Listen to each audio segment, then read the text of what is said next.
Let's do this. And if you're hearing my voice right now, one thing to keep in mind is drops have begun as of 5 minutes ago, actually 7. If you are not getting progress for your drops, take a moment and refresh whichever of our 2 streams you've got going. And later we'll talk about how you can win extra prizes and stuff. So yeah, let's get in. Sorry. All right. So Welcome. many things to keep in mind. Indeed. Welcome, ladies and gentlemen. It's day 2 here of the Warship Masters 2025. And let's have a look at the lineups here. We're bringing you AYAYA and ZZHL, a battle of Asia versus China servers.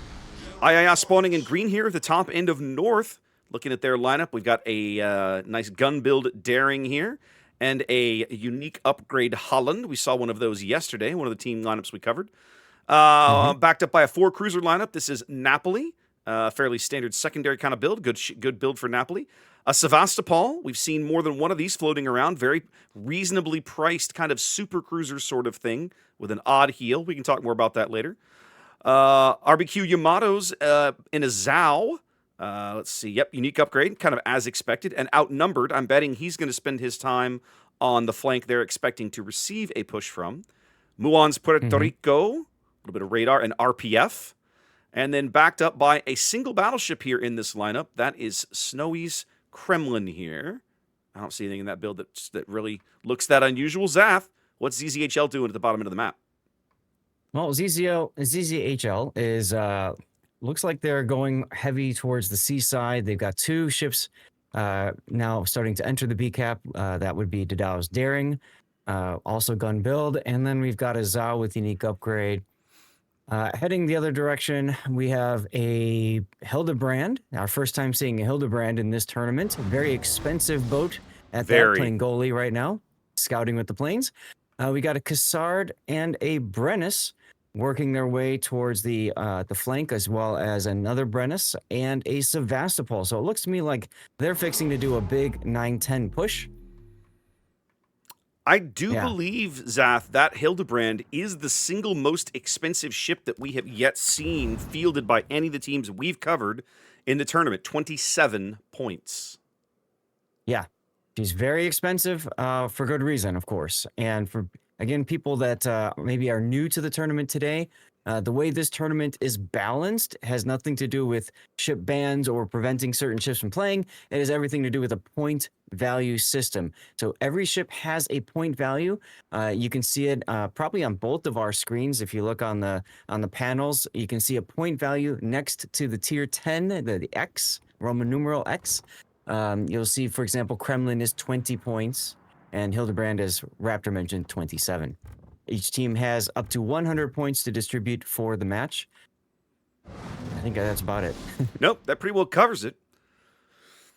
Both teams deploying very, very differently here. You can see a simple 5-2 split for ZZHL here in red, and it's a much more conservative kind of 3-3-1 sort of thing here, with the Kremlin hanging back towards mid for AYAYA, but the Zhao Zath is going to end up him pushing down the 3 line over here. I wasn't expecting them to use Zhao in this fashion.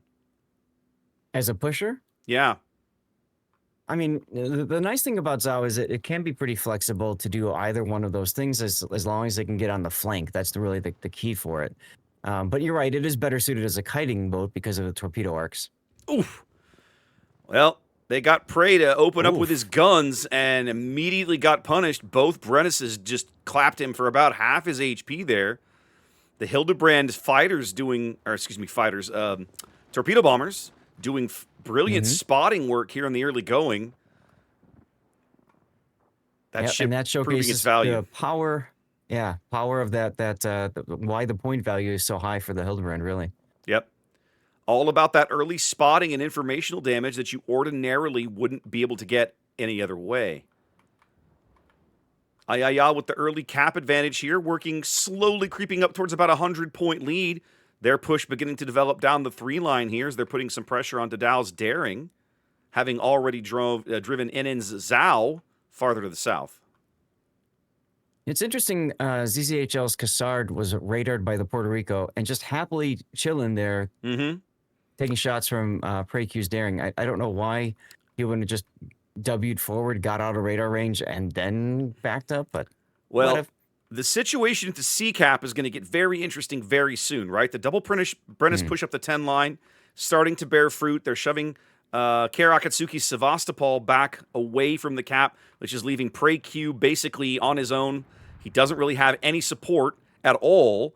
And they're rotating Muon's Puerto Rico off of that cap, pushing him through mid with the Kremlin. They're just collapsing onto the B cap here. And in fact, the Hildebrand, who has been reversing the entire game, if he's not careful, he might find himself in dire straits here. He probably needs to find his engines. Yeah, so a lot of times when I play a carrier at the start, I like to just hit the S key as well and reverse. The only problem, he's recognized it.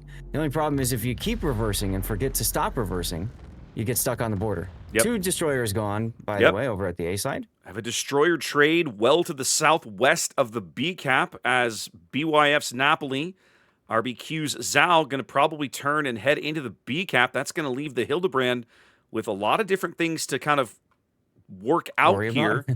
Now, Muon's Puerto Rico, I thought they had brought him through this channel here in the middle of the map. I thought he was going to head south. It turned out they rolled him around and turned him north again, Zath. I like this play.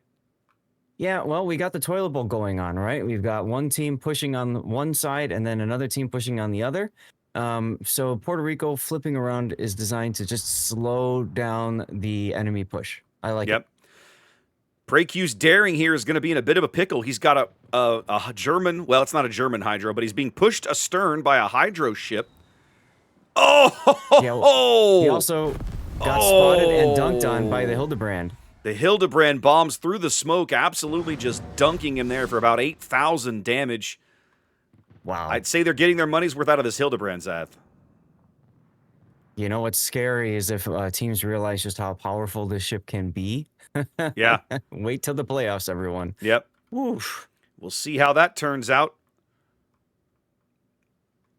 Ergo's Cassard rotating back, trying to slow up this aggressive AYAYA push down the 3-4 line that has barely basically kept them on an incredibly narrow lead.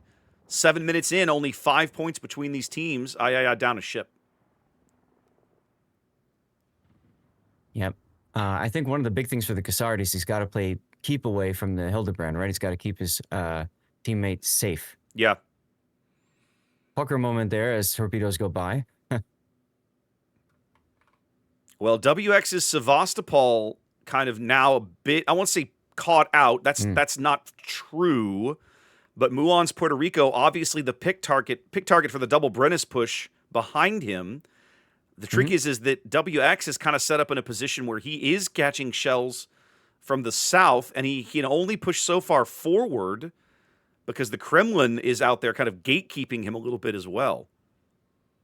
Yeah, both these 2 cruisers, Sevastopol, Puerto Rico, are the focus targets for both teams at this point. Yep. So Muon's gone dark, and I think he's going to do his best to stay that way. He's on a sticky fire, though. Yep. He is going to get spotted if he doesn't ground himself behind this island. When he comes out into this channel, they're going to have eyes on him again briefly. Yeah, well. Ooh, that was a well-timed AP salvo out of the Puerto Rico. Let's see if it generates a nice return. Decent. Decent. I'm sure he was hoping for more. Probably was hoping for more. I think he underlet it just a hair. Yeah. Oh, here comes the Hildebrand to go and spot the Puerto Rico. Well, they can spot him, but at the moment, the Sevastopol is the only one who's going to have shots on him. The Brennis, I don't think they can get shells over this island. No, I'm pretty confident they can't. No, they're trying. They're going to try, but I don't think they can pull it off. Yeah. But that spot is important, though, right? It tells you for radar how, the distance. It tells you the current status of the ship. Now they can see he's healing. Yep. So that vision absolutely does give the team information. Ergo's Cassard, now one of the most important ships in the game, the last surviving destroyer for either team. Able to start putting. How he's in B. Yes, he obviously brought B cap back. They know roughly where he is. Muon's radar covering a little more than 60% of the B cap at the moment. The Napoli's like, well, what are you doing in my cap? I didn't authorize this. And so he's turning around to drive Ergo back out. And that's where the vision of the Puerto Rico was so crucial because the Cassard player knew I can be in this cap and not be detected by the radar. Kremlin's position holding WX's Sevastopol from moving up any closer as Snowwind's AP starts to make an impact on the Brennus push up on the A line, Zath. Look how far north these guys are. Well, here's the problem. When you're going to go up the flank, you have to be on the extreme flank to make it work. So they got to just kind of follow up that line. Napoli's going to take a Hildebrand torpedo there. Mm-hmm. Going to smoke up now and try to finish this cap up. More Cassard torpedoes coming in. Those are well aimed in terms of lead. Is Napoli fast enough to outrun them? Yes, he'll be fine. No. I think he's going to catch at least one of these, Zath. Ooh, it's going to be close. Woo! Yeah, he's fine. The only way he would have caught it is if he actually chose to stop. Which could happen. Ooh, Puerto Rico. Puerto Rico decided to come out and get shot at. Yeah, Mulan is out here where they can spot him. I'm a little surprised at this. Snowy Wind punching a ton of damage through WX's bow over here, trying to push this Sevastopol off. Mulan dark again for the moment. The Hildebrand spotting has got to be getting old. Yeah, right. I'm curious. We don't get to see this as casters. I'm really curious to know how much spotting damage the Hildebrand player is going to get. It's a good question. It's a good question. They're trying to get these points and finish off Mulan's Puerto Rico, but so far he's doing a great job holding it together. He is out of heals. Uh-oh. Here comes the Sevastopol, Zath. Well, they kind of know it's time to make a play. It's time. They're running out of time. Oh, he gets good hits into Mulan there. Yeah. Very good hit. Not enough, though. Mulan gets a little bit of his own back. Oh! The Kremlin speaks and the Sevastopol dies. And just like that, AYAYA 10 seconds from a win, unless ZZ can bag Mulan, they do. Time extension. Time extension, 90 seconds now as Ergo's Cassard caught out a little bit off the cap here, taking a whole bunch of punishment. That's the only thing he can do is get in the cap.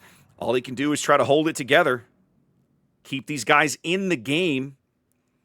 BYF headed back.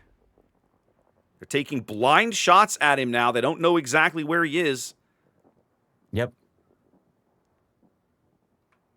The Hildebrand moving up now. LY going to probably look, I'm guessing he's going to turn up this channel here in the middle of the board. Nope, he's going to ground himself.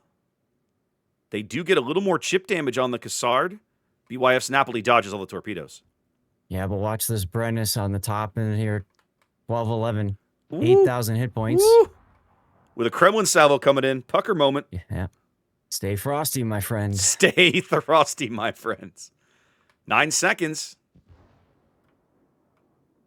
I don't think they can. I don't think they can do it. I think AYAYA has found a way to hold on to this game, Zath. There they have. Nicely done.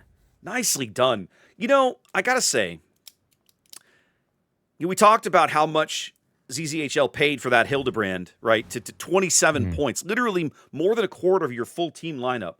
I feel like they got their value out of it, but I also feel like that Kremlin was a huge, huge board control piece, and I'm not just talking about the devastating salvo we saw out of him. Yeah. I mean, so they definitely got value out of the Hildebrand, but the problem is, as you mentioned, it was so expensive, being the most expensive cruiser and almost most expensive ship in this entire tournament. They were forced to take, I guess, for lack of a better way of saying it, lesser ships, you know? Yeah. And so you kind of have to sacrifice. The other part of the problem is, great, you got vision.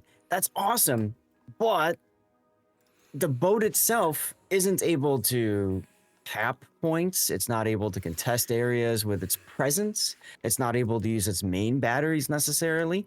So you kind of take that ship out of the battle. It's also one less ship on the line to be possibly shot at, tank damage, etc., etc. So you're asking your teammates to do a lot more while you're sailing around spotting.